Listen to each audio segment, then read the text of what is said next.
Carlos Castaneda's Journey to Ixtlan. Part 1, Stopping the World. Chapter 9, The Last Battle on Earth. Monday, July 24th, 1961. Around mid-afternoon, after we had roamed for hours in the desert, Don Juan chose a place to rest in a shaded area. As soon as we sat down, he began talking. He said that I had learned a great deal about hunting, but I had not changed as much as he had wished. It's not enough to know how to make and set up traps, he said. A hunter must live as a hunter in order to draw the most out of his life. Unfortunately, changes are difficult and happen very slowly. Sometimes it takes years for a man to become convinced of the need to change. It took me years, but maybe I didn't have a knack for hunting. I think for me, the most difficult thing was to really want to change. I assured him that I understood his point. In fact, since he had begun to teach me how to hunt, I had also begun to reassess my actions. Perhaps the most dramatic discovery for me was that I liked Don Juan's ways. I liked Don Juan as a person. Monk, shut up! There was something solid about his behavior. The way he conducted himself left no doubts about his mastery, and yet he never exercised his advantage to demand anything from me. His interest in changing my way of life, I felt, was akin to an impersonal suggestion, or perhaps it was akin to an authoritative commentary on my failures. He had made me very aware of my failings, yet I could not see how his ways would remedy anything in me. I sincerely believed that in light of what I wanted to do in my life, his ways would have brought me misery and hardship, hence the impasse. However, I had learned to respect his mastery, which had always been expressed in terms of beauty and precision. I have decided to shift my tactics, he said. I asked him to explain his statement. His statement was vague, and I was not sure whether or not he was referring to me. A good hunter changes his ways as often as he needs, he replied. You know that yourself. What do you have in mind, Don Juan? A hunter must not only know about the habits of his prey, he must know that there are powers on this earth that guide men and animals in everything that is living. He stopped talking. I waited, but he seemed to have come to the end of what he wanted to say. What kind of powers are you talking about? I asked, after a long pause. Powers that guide our lives and our deaths. Don Juan stopped talking, and he seemed to be having tremendous difficulty in deciding what to say. He rubbed his hands and shook his head, puffing out his jaws. Twice he signaled me to be quiet as I started to ask him to explain his cryptic statements. You won't be able to stop yourself easily, he finally said. I know that you're stubborn, but that doesn't matter. The more stubborn you are, the better it'll be when you finally succeed in changing yourself. I am trying my best, I said. No, I disagree. You're not trying your best. You just said that because it sounds good to you. In fact, you've been saying the same thing about everything you do. You've been trying your best for years to no avail. Something must be done to remedy that. I felt compelled as usual to defend myself. Don Juan seemed to aim, as a rule, at my very weakest points. I remembered then that every time I had attempted to defend myself against his criticism, I had ended up feeling like a fool, and I stopped myself in the midst of a long explanatory speech. Don Juan examined me with curiosity and laughed. He said in a very kind tone that he had already told me that all of us were fools, and I was not an exception. You always feel compelled to explain your acts, as if you were the only man on earth who's wrong, he said. It's your old feeling of importance. You have too much of it. You also have too much personal history. On the other hand, you don't assume responsibility for your acts. You're not using your death as an advisor, and above all, you are too accessible. In other words, your life is messy is as messy as it was before I met you. Again, I had a genuine surge of pride and wanted to argue that he was wrong. He gestured for me to be quiet. One must assume responsibility for being in a weird world, he said. We are in a weird world, you know. I nodded my head affirmatively. We're not talking about the same thing, he said. For you, the world is weird because if you're not bored with it, you're at odds with it. For me, the world is weird because it is stupendous, awesome, mysterious, unfathomable. My interest has been to convince you that you must assume responsibility for being here in this marvelous world, in this marvelous desert, in this marvelous time. I wanted to convince you that you must learn to make every act count, since you are going to be here for only a short while, in fact, too short for witnessing all the marvels of it.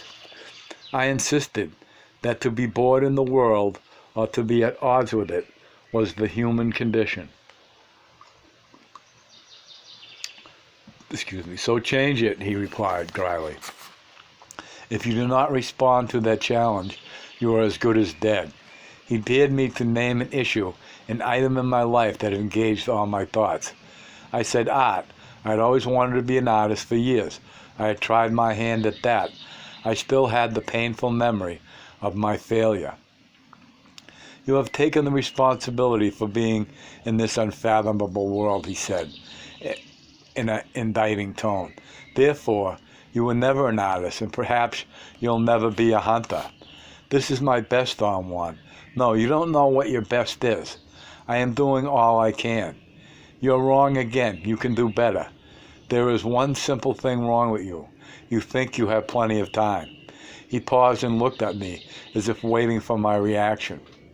You think you have plenty of time, he repeated. Plenty of time for what, Don Juan? You think your life is going to last forever. No, I don't. Then if you don't think your life is going to last forever, what are you waiting for? Why the hesitation to change? Has it ever occurred to you, Don Juan, that I may not want to change? Yes, it has occurred to me. I did not want to change either, just like you. However, I didn't like my life. I was tired of it, just like you. Now I don't have enough of it. I vehemently asserted that his insistence about changing my way of life was frightening and arbitrary. I said that I really agreed with him at a certain level, but the mere fact that he was always the master that called the shots made the situation untenable for me. You don't have time for this display, you fool, he said in a severe tone. This, whatever you're doing now, may be your last act on earth. It may very well be your last battle. There is no power which could guarantee that you are going to live one more minute. I know that, I said, with a contained anger. No, you don't. If you knew that, you would be a hunter. I contended that if I was aware of my impending death, I contended that I was aware of my impending death, but it was useless to talk or think about it, since I could not do anything to avoid it. Don Juan laughed and said I was like a comedian going mechanically through a routine. If this were your last battle on earth, I would say you are an idiot, he said calmly. You are wasting your last act on earth in some stupid mood. We were quiet for a moment. My thoughts ran rampant. He was right, of course. You have no time, my friend, no time. None of us have time, he said. I agree, Don Juan, but... Don't just agree with me, he snapped. You must, instead of agreeing so easily, act upon it. Take the challenge. Change. Just like that? That's right. The change I'm talking about never takes place by degrees. It happens suddenly, and you are not preparing yourself for that sudden act that will bring a total change. I believed that he was expressing a contradiction. I explained to him that if I were preparing myself to change, I was certainly changing by degrees. You haven't changed at all, he said. That is why you believe you're changing little by little. Yet perhaps you will surprise yourself someday by changing suddenly without a single warning. I know this is so, and thus I don't lose sight of my interest in convincing you. I could not persist in my arguing. I was not sure what I really wanted to say. After a moment's pause, Don Juan went on, explaining his point. Perhaps I should put it in a different way, he said. What I recommended you to do is to notice that we do not have any assurance that our lives will go on indefinitely. I have just said that change comes suddenly and unexpectedly, and so does death. What do you think we can do about it? I thought he was asking a rhetorical question, but he made a gesture with his eyebrows, urging me to answer. To live as happily as possible, I said. Right, but do you know anyone who lives happily? My first impulse was to say yes. I thought I could use a number of people I knew as examples. On second thought, however, I knew my effort would only be an empty attempt to exonerate myself. No, I said, I really don't. I do, Don Juan said. There are some people who are very careful about the nature of their acts. Their happiness is to act with the full knowledge that they don't have time. Therefore, their acts have a peculiar power. Their acts have a sense of... Don Juan seemed to be at a loss for words. He scratched his temples and smiled. Then suddenly he stood up as if he were through with our conversation. I beseeched him to finish what he was telling me. He sat down and puckered up his lips. Acts have power, he said, especially when the person acting them knows that those acts are his last battle. There is a strange, consuming happiness in acting with the full knowledge that whatever one is doing may very well be one's last act on earth. I recommended that you reconsider your life and bring your acts into that light. I disagreed with him. Happiness for me was to assume that there was an inherent continuity to my acts. Monk, no! There was an inherent continuity to my acts, and that I would be able to continue doing at will whatever I was doing at the moment, especially if I was enjoying it. I told him that my disagreement was not a banal one, but stemmed from the conviction that the world and myself had a determinable continuity. Don Juan seemed to be amused by my efforts to make sense. He laughed, shook his head, scratched his hair, and finally, when I asked him about a determinable continuity, threw his hat to the ground and stomped on it. I ended up laughing at his clowning. You don't have time, my friend, he said. That is the misfortune of human beings. None of us have sufficient time, and your continuity has no meaning in this awesome, mysterious world. Your continuity only makes you timid, he said. Your acts cannot possibly have the flair, the power, the compelling force of the acts performed by a man who knows that he is fighting his last battle on earth. In other words, your continuity does not make you happy or powerful. I admitted that I was afraid of thinking I was going to die and accused him of causing great apprehension in me with his constant talk and concern about death. But are we all going to die, he said. He pointed towards some hills in the distance. There is something out there waiting for me, for sure, and I will join it, also for sure. But perhaps you're different, and death is not waiting for you at all. He laughed at my gesture of despair. I don't want to think about it, Don Juan. Why not? It is meaningless. If it is out there waiting for me, why should I worry about it? I didn't say you have to worry about it. What am I supposed to do then? Use it. Focus your attention on the link between you and your death, without remorse or sadness or worrying. Focus your attention on the fact you don't have time and let your acts flow accordingly. Let each of your acts be your last battle on earth. Only under these conditions will your acts have their rightful power. Otherwise, they will be, for as long as you live, the acts of a timid man. Is that so terrible to be a timid man? No, it isn't, if you are going to be immortal. But if you are going to die, there is no time for timidity, simply because timidity makes you cling to something that exists only in your thoughts. It soothes you while everything is at a lull. But then the awesome, mysterious world will open its mouth for you, as it will open for every one of us, and then you will realize that your sure ways were not so sure at all. Being timid prevents us from examining and exploiting our lot as men. It is not natural to live with the constant idea of our death, Don Juan. Our death is waiting, and this very act that we are performing now may well be our last battle on earth, he replied in a solemn voice. I'll call it a battle because it is a struggle. Most people move from act to act without any struggle or thought. A hunter, on the contrary, assesses every act, and since he has an intimate knowledge of his death, he proceeds judiciously, as if every act were his last battle. Only a fool would fail to notice the advantage a hunter has over his fellow men. A hunter gives his last battle its due respect. It's only natural that his last act on earth should be the best of himself. It's pleasurable that way. It dulls the edge of his fright. You are right, I conceded. It's just hard to accept. It'll take years for you to convince yourself, and then it'll take years for you to act accordingly. I only hope you have time left. I get scared when you say that, I said. Don Juan examined me with a serious expression on his face. I've told you that this is a weird world, he said. The forces that guide men are unpredictable, awesome, yet their splendor is something to witness. He stopped talking and looked at me again.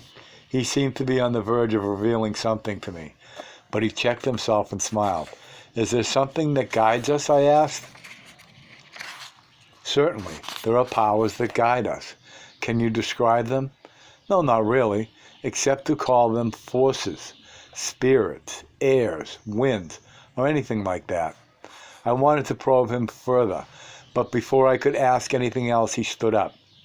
I stared at him, flabbergasted. He had stood up in one single movement. His body simply jerked up, and he was on his feet. I was still pondering upon the unusual skill that would be needed in order to move with such speed when he told me in a dry tone of command to stalk a rabbit, catch it, kill it, skin it, and roast the meat before twilight. He looked up at the sky and said that I might have enough time. I automatically started off, proceeded the way I had done scores of times. Don Juan walked beside me and followed my movements with a scrutinized look. I was very calm and moved carefully, and I had no trouble at all in catching a male rabbit. Now kill it, Don Juan said dryly. I reached into the trap to grab hold of the rabbit. I had it by the ears and was pulling it out when suddenly a sensation of terror invaded me.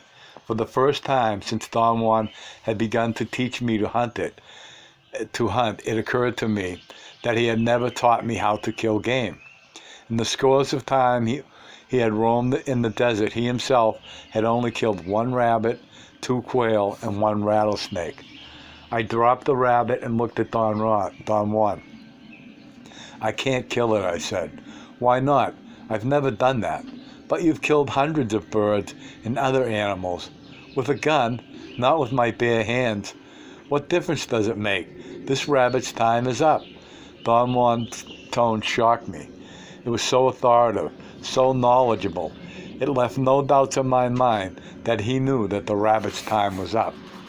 Kill it, he commanded, with a ferocious look in his eyes. I can't. He yelled at me that the rabbit had to die. He said that its roaming in the beautiful desert had come to an end. I had no business stalling because the power of the spirit that guides rabbits had led that particular one into my trap right at the edge of the twilight. In a series of confusing thoughts and feelings overtook me, as if the feelings had been out there waiting for me. I felt with agonized clarity the rabbit's tragedy. to have fallen into my trap.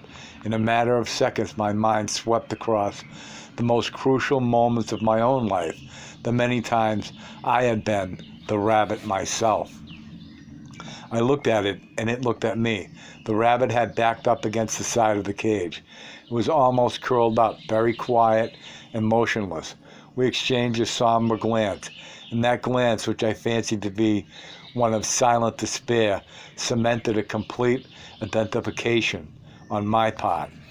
"The hell with it," I said loudly. "I won't kill anything. That rabbit goes free." A profound emotion made me shiver. My arms trembled as I tried to grab the rabbit by the ears, but it moved fast and I missed. I tried again and fumbled once more. I became desperate. I had the sensation of nausea and quickly kicked the trap in order to smash it and let the rabbit go free. The cage was unsuspectedly strong and did not break, as I thought it would. My despair mounted to an unbearable feeling of anguish. Using all my strength, I stomped on the edge of the cage with my right foot. The sticks cracked loudly. I pulled the rabbit out. I had a moment of relief, which was shattered to bits in the next instant. The rabbit hung limp in my hand. It was dead. I did not know what to do. I became preoccupied with finding out how it had died. I turned to Don Juan. He was staring at me. A feeling of terror sent a chill through my body. I sat down by the rocks. I had a terrible headache. Don Juan put his hand on my head and whispered in my ear that I had to skin the rabbit and roast it before the twilight was over. I felt nauseated. He very patiently talked to me as if he were talking to a child. He said that the powers that guided men or animals had led that particular rabbit to me in the same way that they will lead me to my own death. He said that the rabbit's death had been a gift for me. In exactly the same way, my own death will be a gift for something or someone else. I was dizzy. The simple events of that day had crushed me. I tried to think that it was only a rabbit. I could not, however, shake off the uncanny identification I had had with it. Don Juan said that I needed to eat some of its meat, if only a morsel, in order to validate my finding. "I can't do that," I protested meekly. "We are dregs in the hands of those forces," he snapped at me. "So stop your self-importance and use this gift properly." I picked up the rabbit. It was warm. Don Juan leaned over and whispered in my ear, "Your trap was his last battle on earth. I told you, he had no more time to roam this marvelous desert." End of chapter.